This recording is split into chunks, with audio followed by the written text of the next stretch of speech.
점점 무더워지는 날씨보다도 더 뜨거운 열정으로 이렇게 예배 자리에 나온 우리 사랑하는 성도 여러분들을 사랑하고 축복합니다. 우리 앞뒤 사람과 서로 인사 나누겠습니다. 교회에서 보니 너무 좋소. 교회에서 보니 너무 좋소. 손도 좀 잡으시고 하시지. 오늘은 맥주 감사주일입니다. 하나님은 많은 민족을 구원하기 위해서 이스라엘 민족을 먼저 부르셨습니다. 그리고 그 이스라엘 민족에게 맥주절과 유월절과 장막절 등 3대 절기를 비롯해서 이제 여러 가지 절기를 지키도록 명령을 하셨습니다. 그 중에 맥주절은 칠칠절 또 오순절이라고 불리기도 합니다. 성경에 여러 가지 절기들이 등장을 하게 되지만 이 이스라엘 민족의 대표적인 3대 절기는 모두가 다 하나님께 드리는 감사가 담겨져 있다라고 하는 사실이죠.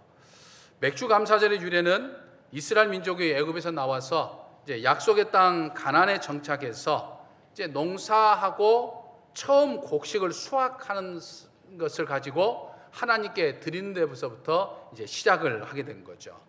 당시에 가장 첫 수확이 곡식이 바로 보리였기 때문에 이 보리 맥자를 따서 이제 맥주절 이렇게 불렀습니다.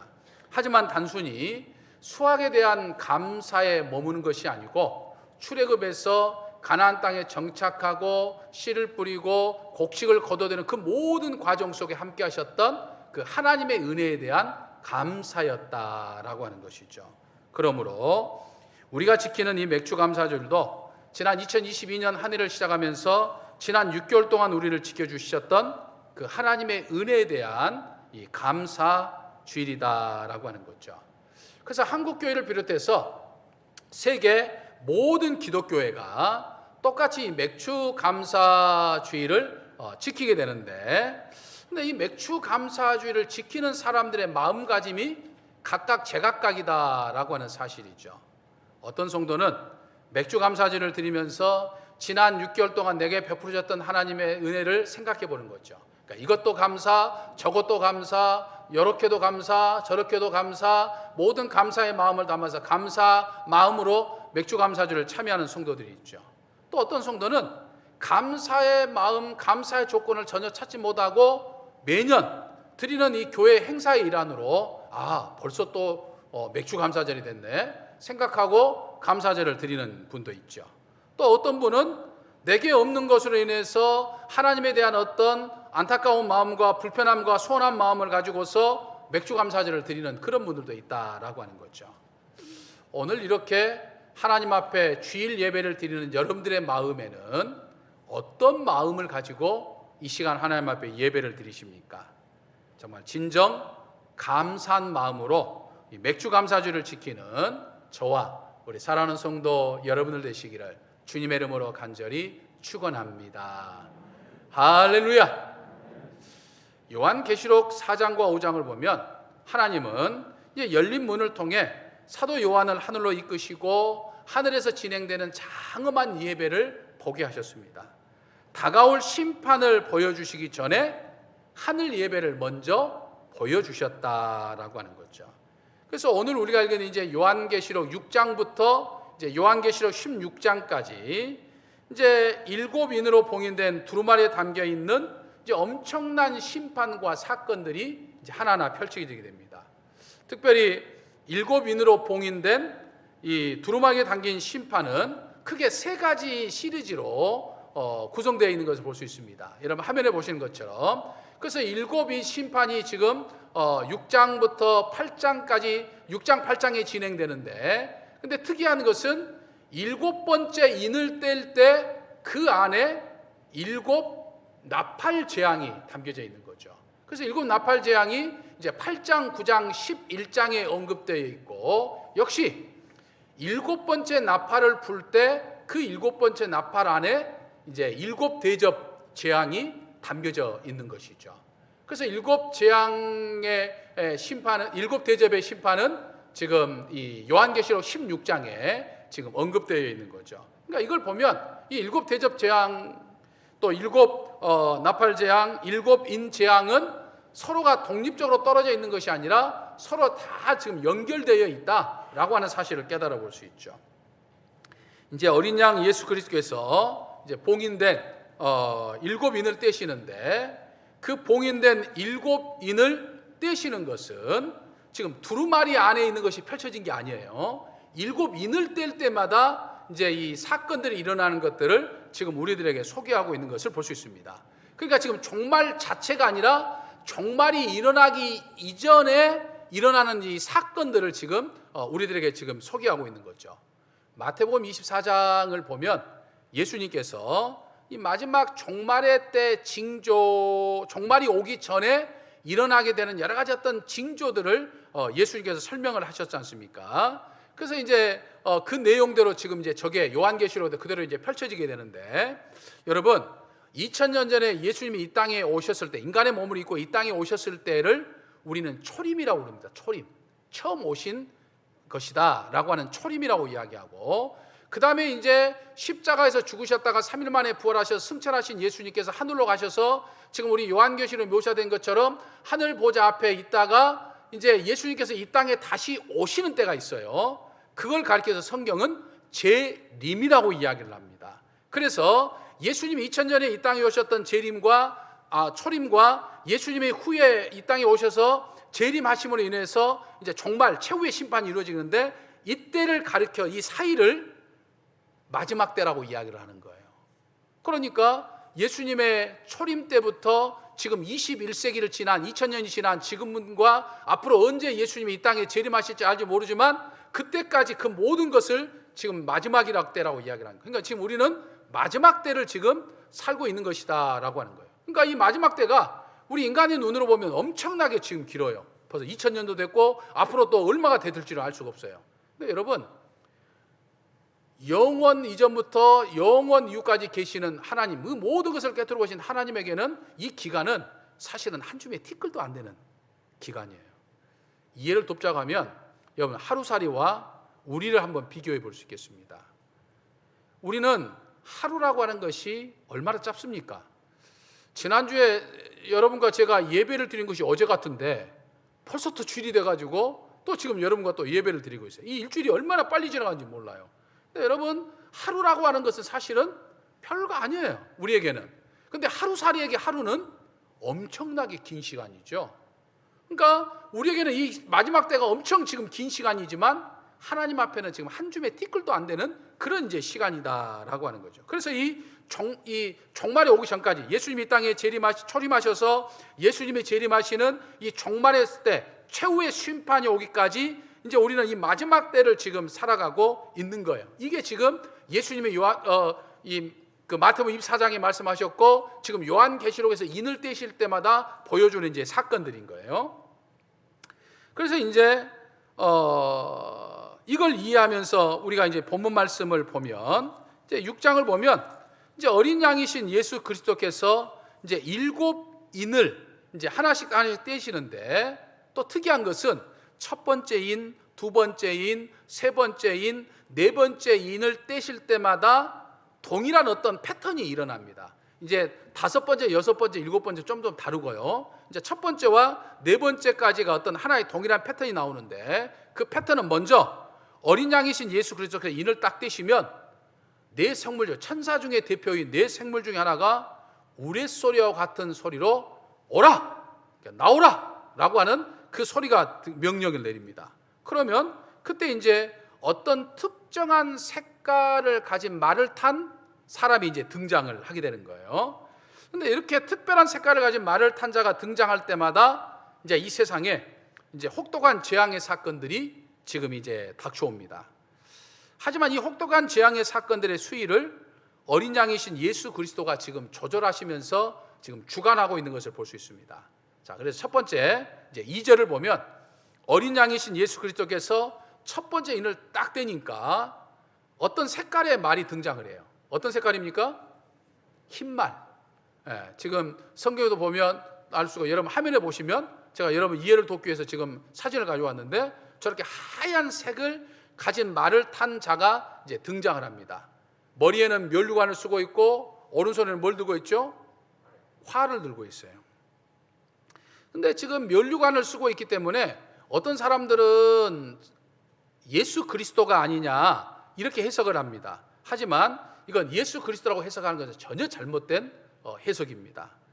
하나님의 보좌 앞에서 지금 7인을 떼시는 예수 그리스도가 첫 번째 인을 떼자마자 슉 나타나가지고 얼른 또 말 타고 또 등장하는, 뭐 전능하신 분이 얼마나 가능한 거지만 그래도 뭔가 좀 어색해요. 지금 인을 떼면서 심판을 주관하신 분이 지금 나타나는 것 좀 그렇고요. 또 무엇보다도 모든 천군 천사를 대표하는 네 생물 중에 하나가 이 인을 떼자마자 나오라 라고 지금 명령을 내리는데, 이 천사가 예수님을 향해서, 심판주이신 예수님 향해서 빨리 나와 라고 말하는 것도 이게 좀 어색하잖아요. 그러니까 예수님을 말하는 게 아닙니다. 또 특별히 저 면류관을 쓰고 있는 사람의 저 면류관은 헬라어로 우리는 지금 면류관, 또 예수님이 쓰셨던 것도 면류관 뭐 이렇게 지금 이야기하고 있습니다만, 사실은 저 말탄자가 쓴 면류관과 예수님이 쓰신 면류관의 단어가 달라요. 헬라어에 보면. 그래서 이 저 말탄자가 쓴 면류관을 쓰고 있는 단어는 헬라어로 스테파노라고 하는 단어를 사용하고 있는데, 이 스테파노라고 하는 단어는 경기에서 승리한 사람, 올림픽 경기라든지 뭐 세계대회라든지 이런 경기에서 심판하는 사람이 우승하고 참교한 사람이 우승하고 난 다음에 쓰는 면류관을 지금 이야기해요. 그러니까 스스로 자기가 노력해가지고 열심히 훈련하고 막 땀 흘리고 막 해가지고 자기 노력에 의해서 쟁취한 면류관을 가리켜서 스테파노라고 하는 단어를 사용합니다. 24장로도 면류관을 쓰고 있는데 그때 면류관도 역시 스테파노예요. 세상에 살면서 정말 믿음의 삶을 살고자 힘써 노력하는, 선한 싸움을 싸우고 정말 예수님의 말씀대로 살려고 막 몸부림치면서 자기 어떤 노력을 통해서 그 신앙의 공로를 인정받아 쓴 면류관이 스테파노예요. 근데 예수님이 쓰신 면류관은 다른 단어예요. 디아데마라고 하는 단어인데, 이 디아데마라고 하는 단어는 처음부터 있는 면류관이에요. 스스로 처음부터 써져 있는 그런 면류관을 지금 이야기해요. 만왕의 왕으로 쓰신 면류관을 이야기하죠. 그래서 이 흰 말은 당시 신이라고 하면서 1세기 그리스도인들을 박해했던 이 로마 황제들을 지금 지칭하기도 하고, 더 나아가서 예수님으로 가장한 이 적그리스도 세력을 이야기를 합니다. 오늘날 순결하신 예수 그리스도를 지칭하면서 거짓 평화와 안전을 약속하면서 거짓된 복음으로 그럴싸하게 막 사랑이 넘치는 것 같고 막 모든 걸 다 해주는 것 같은 그런 것이지만, 결국에는 가족을 멀리하게 하고 아내를 멀리하고 남편을 멀리하고 가정을 떠나고 부모를 버리게 하고 가정을 깨지게 만드는 저 신천지와 같은 그런 이단 세력들을 지금 지칭하는 이야기예요. 그들은 초대교회부터 지금까지 하나님의 신실한 성도들을 혼란에 빠뜨리고 교회를 어지럽게 해왔는데, 지금 이 마지막 때 지금 그런 것들을 지금 하고 있는 거예요. 근데 이 적그리스도가 지금 손에 뭘 가졌다고 그랬죠? 활을 가지고 있었어요. 활. 여러분, 성경은요, 이 활은 사탄의 세력들이 하나님의 사람들을 공격할 때 사용하는 대표적인 무기 가운데 하나입니다. 그러니까 사도 바울도 믿음의 방패를 들고서 이 사단의 불화살을 막으라고 이야기를 한 것처럼, 활은 이 사탄의 어떤 공격 무기로 성경에 여러 번 언급됩니다. 특히 당시에 이 황제 숭배를 요구했던 이 로마 황제들은 전부 다 자신들은 신의 후손이라고 그랬어요. 특별히 그리스 신화에 나오는, 로마 신화에 나오는 이 아폴로 신의 후예라고 이야기를 합니다. 여러분, 아폴로가 어떤 상징을 가지고 있죠? 활의 신이에요. 활의 신. 그러니까 자신들은 이 아폴로의 후손이라고 말하면서 모든 황제의 권위를 상징하는 활을 들고 다녔던 거죠. 그러므로 첫 번째 봉인은 이 적그리스도가 활을 들고 그리스도인들을 공격하는 모습을 의미하는 거죠. 특별히 이 스테파노라고 하는 면류관을 쓴 적그리스도는요, 이기고 또 이기려 한다, 지금 이렇게 표현합니다. 왜요? 적그리스도는 지금 승리한 게 아니거든요. 그러니까 승리가 확실치 않으니까 어떻게 해서든지 이기려고 막 길을 쓰고 있어요. 가진 방법을 써가지고 이기려고 길을 쓰고 있어요. 그러니까 여러분, 교회 안에서도요, 막 이기려고 길을 쓰는 것은 이건 적그리스도에게 이용당할 수 있는 요지가 있는 거예요. 교회에서도 막 이기려고 길을 쓰는 것은 이 적그리스도의 하순이 되는 거예요. 이 이기고 또 이기려고 한다고 하는 이 말을 더 정확하게 번역하면 정복하고 정복하려고 혈안이 되어 있는 거예요. 근데 여러분, 우리 만왕의 왕이신 예수님은 이미 사탄과 죄와 죽음의 권세를 이기셨기 때문에 이미 정복하신 분이에요. 어떻게 이기셨습니까? 로마 제국의 황제처럼 힘과 권력으로 이기나 정복한 것이 아니라 십자가의 희생으로 죽음과 사탄과 죄의 권세를 이기셨어요. 그러니까 우리 그리스도인들도 이기는 방법이 달라야 돼요. 그러니까 교회 안에서도 이기려고 하면 안 되는 거예요. 가정에서 이기려고 하는 게 아니에요. 아내가 남편을 정복하거나 남편이 아내를 이기고 정복하는 것은 이게 온전한 가정이 아닌 거예요. 가정이라고 할 수 있는 교회에서도 마찬가지예요. 교회에서도 내가 너를 기필코 이기고, 내가 너를 굴복시키고, 내가 너를 지배하고, 내가 너를 절대로 안 되게 하는 이것은 사단 마귀의 역사가 되는 거예요. 정복하고 이기려고 하는 것이 아니라 교회는 나를 낮추고 내가 져주고 내가 희생하는 것이 바로 교회인 거예요. 하나님의 나라는 이기거나 정복하는 것으로 되는 것이 아니라 져주고 희생하는 데서부터 하나님 나라가 시작이 되는 거예요. 힘과 권력으로 이기는 것은 거짓 승리요, 거짓 면류관입니다. 그러므로 우리 사랑하는 성도 여러분, 우리 그리스도인들은 늘 낮아지고 져주고 희생함으로 인해서 진정한 승리와 참 면류관을 받는 은총이 저와 여러분에게 있으시기를 주님의 이름으로 간절히 축원합니다. 또 3절과 4절을 보면요, 어린 양이신 예수 그리스도께서 두 번째 인을 떼니까 이제 어떤 말이 등장합니까? 붉은색 말이 등장을 한다고 합니다. 이 붉은색은 전쟁과 폭력, 피와 불을 상징합니다. 그래서 붉은 말이 나왔다고 하는 것은요, 세상에 전쟁이 터지고 사람이 죽어서 피가 강같이 흐르고 모든 집은 불타서 잿더미가 된다고 하는 것을 의미합니다. 그래서 여러분들 이 마지막 때를 살아가는 2000년 동안 수많은 전쟁들이 일어났어요. 물론 그 이전에도 전쟁이 있었죠. 우리 인류의 역사는 전쟁의 역사입니다. 그래서 5대양 6대주에서 수천 년 동안 수많은 전쟁이 일어났어요. 수천 년 동안 전쟁이 일어나지 않는 것은 50년도 안 돼요. 50년도. 그러니까 늘 전쟁이 일어났어요. 여러분, 지금도 전쟁 중이죠? 어디서 전쟁 중입니까? 우크라이나와 지금 러시아가 침공해서 지금 전쟁이 일어나고 있잖아요. 근데 여러분, 이 전쟁이라고 하는 것이 꼭 나라와 나라와 부족과 부족 사이에 일어나는 진짜 눈으로 보이는 그런 전쟁만을 의미하는 게 아닙니다. 사탄 마귀는요, 하여튼간 별의별 이유를 다 붙여가지고 집단과 집단이, 사람과 사람이 서로 대립하고 갈등하고 싸우고 다투게 만들어요.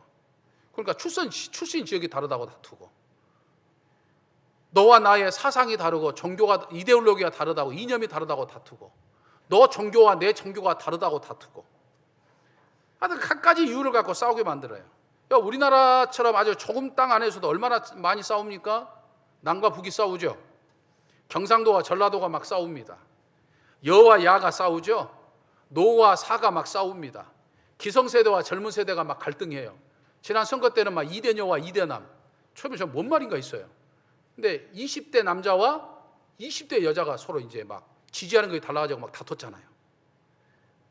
여러분, 이 어둠의 기운이 교회 안으로도 침투해 들어왔어요. 그래서 사탄 마귀는 교단과 교단이 서로 대립하게 만들고, 교단 안에서도 교회와 교회가 대립하게 만들고, 교회 안에서도 목사와 장로가 대립하게 만들고, 성도와 성도 사이에 대립하게 만들죠. 우리가 지난주에 장로 피택을 했습니다만, 한국 교회가 이 장로 피택 때문에 얼마나 많은 시험을 당했는지 몰라요. 그러니까 장로 피택을 하게 되면 하나님의 뜻이 어디에 있습니까? 제가 정말 하나님의 뜻에 따라서 제가 누구를 찍어야 됩니까? 하나님 저에게 가르쳐 주십시오 라고 조용히 기도해야 되는데, 그냥 누구 찍어야 된다, 누구는 절대 찍으면 안 된다, 내 눈에 뭐 흙이 들어와도 안 된다, 막 그러면서 막 이야기를 막 해야 되는, 물론 우리 교회 아니니까 부담 없이 들으세요. 이런 일들이 얼마나 한국 교회 안에 비일비재하게 일어나는가 몰라요. 뭐 하기 위해서? 결국 사탄 마귀가 분열시키기 위해서. 여러분, 어떤 이유로든지 정의의 이름으로나 하나님의 이름으로 교회를 위한다고 하나님의 뜻이라고 이야기해도 절대 다른 사람을 공격하거나 다른 사람을 비난하거나 다른 사람과 싸움을 하는 것은 하나님의 뜻 아닙니다. 그건 거짓이에요. 그건 거짓. 차라리 하나님의 이름과 하나님의 뜻을 말하느냐 말고 그냥 싸우지. 온갖 이야기, 하나님의 뜻, 하나님의 교회를 사랑해서 이야기한다 하면서 싸우는 것은 절대 하나님이 원하시는 게 아니에요. 이건 붉은 말을 탄 자, 이 사단 마귀의 장난이다라고 하는 거죠. 그래서 이 4절을 보면 이 붉은 말의 기수가 큰 칼을 휘두르는데 그 칼은 전쟁에 사용되는 칼이에요. 살인자의 칼입니다. 이 땅에서 화병을 제해버리고 서로 죽이도록 하는 큰 칼을 받았어요. 자기가 직접 죽이는 것이 아니고 사람들을 서로 죽이도록 선동하는 존재예요. 여러분, 교회는요, 언성이 높아지거나 다툼이 있거나 악한 말이 오가거나 악한 생각이 있는 곳이 아니에요. 만약 그런 일이 있다고 한다면 스톱! 이건 내가 아니야. 이건 성령의 사람이 할 짓이 아니야. 이건 교회가 아니야. 라고 생각하고 즉시 스톱해야 돼요. 이 전쟁의 영이, 어둠의 영이 나에게 지금 어둠의 기운을 불어넣는다고 생각하는 것을 생각하고 즉시 멈춰야 돼요. 멈춰야 돼. 그래서 우리 믿음의 사람들은 싸우는 사람이 아니에요. 우리 믿음의 사람들은 평화의 사도예요. 믿으십니까? 아멘이십니까? 저와 여러분들은 늘 평화의 사도의 삶을 사는 그런 축복이 있으시기를 주님의 이름으로 간절히 축원합니다. 5절과 6절을 보면 세 번째 인을 떼자 이제 어떤 말이 나왔습니까? 검은 말이 나왔어요. 이제 검은 말을 탄 자가 딱 등장을 합니다. 근데 저 사람의 손에는 지금 뭘 들고 있죠? 저울을 들고 있어요. 저울. 여러분, 검은 말은요, 전쟁으로 인한 기근과 빈곤의 상징이에요. 검은색은 죽음과 슬픔을 상징합니다. 슬픔 중에서 여러분들, 슬픔 중에서도요, 배고픈 슬픔이 제일 큰 슬픔이 돼요. 그리고 배고라 가지고 굶어 죽는 것이 제일 불쌍한 죽음이랍니다. 먹을 게 없어하고 굶어 죽는 거 얼마나 불쌍합니까? 검은 말 탄 자가 가지고 있는 저 저울은 경제나 이 물가 가치를 상징하는 도구로서 이제 세상에 몰려올 엄청난 굶주림과 지금 인플레이션을 지금 의미하는 거죠. 6절에 나오는 것처럼 서민들의 주 양식이 밀 한 대와 보리 석 대가 한 데나리온에 판매된다고 말합니다. 이건 그 당시의 물가로 비하면 10배나 달하는 가격이에요. 물가가 막 급속도로 치솟는 거죠. 기근으로 인해서 물가가 엄청나게 오르는 지금 인플레이션 현상을 지금 이야기하는 거죠. 지금 우리도 굉장히 지금 물가가 지금 올라가고 있죠. 사실은 코로나 이후가 더 어려울 것이다, 경제적으로 힘들 것이다 라고 했는데 여기에 설상가상으로 전쟁까지 터져가지고 원유 오르죠, 곡물 오르죠. 그러다 보니까 모든 게 지금 다 올라가요. 그러니까 여러분, 이게 지금 보리 5대와 밀 한 대를 한 데나리온 산다는 이야기를 쉽게 우리가 설명하면, 여러분, 짜장면을 사 먹는데 짜장면이 5,000원, 6,000원 하던 짜장면이 갑자기 10만 원 되는 거예요. 여러분, 짜장면을 10만 원 주고 사 먹는다는 거 이해되십니까? 이거 엄청나게 지금 물가가 지금 폭등하게 되는 그런 현상, 경제적 위기가 온다는 거예요. 또 감람나무와 포도주는 그냥 두어라라고 말하는 것은 이유가 있어요. 웬만한 가뭄에도 건들 수 있는 식물로 이 포도, 밀과 보리와 같은 주식이 떨어졌을 때는 이 감람류나 포도주를 가지고 연명을 했어요. 옛날 우리 칡뿌리 갖고 연명하듯이 최소한의 이걸 가지고 지금 연명을 하게 된 거예요. 그러니까 극심한 인플레이션 상황이 와도 지금 감람류와 포도주는 건드지 말라는 이야기는, 그냥 두라고 하는 이야기는 아직 최악의 상황은 지금 오지 않고 있다고 하는 것을 지금 이야기해요. 앞으로 더 끔찍한 재앙이, 경제적인 고통을 알리는 그 재앙이 오고 있다고 하는 서막을 지금 이야기하는 거예요. 그러니까 여러분, 지금 이 마지막 때 안에 살아가는 우리들이 지금 일어나는 이 현상들, 전쟁, 기근, 홍수, 다툼, 경제적인 불안, 이 모든 것들이 지금 요한계시록과 예수님께서 말씀하셨던 그 현상들을 지금 우리에게 보여주고 있어요. 이제 이 모든 것들이 다 끝날 때 이제 최후의 심판이 오게 되는 거예요. 그러니까 이때를 살아가는 우리 지금 마지막 때를 살아간다고 이야기하는 거예요. 이 마지막 때를 살아가는 우리들은 늘 깨어 기도하며 준비하는 삶을 살아야 되는 거예요. 근데 깨어 기도하며 준비한다는 게 특별한 걸 말하는 것이 아니라, 오늘 여러분들 이 모습, 예배 드릴 때 예배 드리고, 내가 헌신할 때 헌신하고, 내 직분에 맞춰 사역할 때 사역하는 거, 이게 그냥 깨어 있는 거예요. 자기가 있어야 할 자리에 있는 것, 목사로서 목사의 자리에 있는 것, 봉사자로서 봉사의 자리에 있는 것, 성도로서 예배 자리에 있는 것, 이게 준비하는 거예요. 이 준비를 잘 하여서 이 마지막 때를 정말 주의 은혜 가운데 살아가는 저와 우리 사랑하는 성도 여러분 되시기를 주님의 이름으로 간절히 축원합니다. 할렐루야. 한 영혼이라도 더 구원하고자 여전히 최후의 심판을 미루고 계시는 내 아버지 하나님, 마지막 때를 살아가는 저희가 이 아버지의 마음을 헤아리게 하시고 시대의 징조를 잘 분별하여 믿음의 삶을 살게 하여 주시기를 원합니다. 시대가 악할수록, 전쟁과 다툼이 끊임없이 일어날수록, 기후변화로 인해서 가뭄과 홍수가 일어날수록, 경제적인 어려움 등이 빈번할수록 더욱더 믿음을 굳게 하여 이 하늘의 소망을 붙들게 하시고 내 믿음을 통해 이 세상 사람들을 구원의 길로 인도하게 하여 주옵소서. 우리 주 예수 그리스도의 이름으로 기도하옵나이다. 아멘.